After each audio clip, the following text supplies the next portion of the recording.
Galang-galang, Ador, Acumular.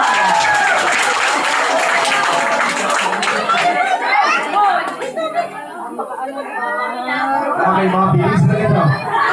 Dito kayo. Naalala ko po na kapatakoy ako ang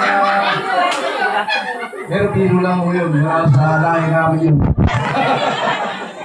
Magandang gabi na ho. Kami yung kasi galing sa katulad po ito sa Layan, ito sa Tiyo, ito sa Chami. Galing sa Paragay Sana. Ulang pa. Kaya kami medyo hinapon po. Pero pagkamat maulan, yung pagkamahal namin, nato po yung ating pong mga tropa. Ano po, tumating po kami kahit ulan para po sa inyo. Una sa lahat, sa inyo po lahat, sa ating po mga unang-una sa ating kapitana. Yung kapitana Maring Piling, sa kanya po mga kagawad, sa ating pong SK, sa kanya mga kagawad din po. Siyempre sa masin nyo, kaya kapulang ay nagtiwag tayo na nagkagulit na masaya naman namin kayo. Ano po? Dahil po ang gusto namin, laging masaya, lalo na pag napatanda na. At siyempre, kaya po tayo nandito ngayon, ay para po ganapin natin yung second meeting. Alam naman natin na ito ay isang lahat ginagawa, pero Oktobre po, saka March na May.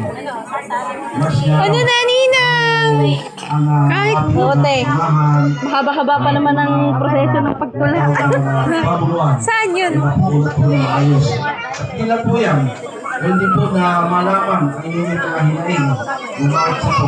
Kung kayo po ay may gusto sabihin, may paalala sa ating mga nangungulan na gusto din ito, na makita po naman ng Panginoon ay pinagata ng barangay, ay isa po kayo. Isa rin ng barangay, para lang po ang barangay. Ano po? Huwag po kayo mahiya na sabihin kung gusto dahil sabi nga ang barangay ang puso ng bayan.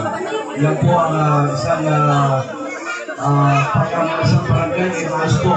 Kung natin barangay na, kung pumunod po sa pinagandang Panginoon, isang magandang bayan. Kaya sana po sa inyo lahat, at bilang sa pusat po, lahat po ngayon, kami po at ang marami po ang puso ng bayan, ay bili po naman kami ng mga pagtulungan sa ating barangay, para sa gano'n sa mga ayos na programa ng barangay. Dapat ina-announce na. Upang po lahat ang inyong po ang barangay. Dahil po ito, ang ipapasalamat dahil dapat kayo mag-ipahir sa ating pagtitipon. Wow nga, inaantok na eh. Lapot, salamat po. Salamat nga ito. Ang bayan, huwag sa nagawa lang mula.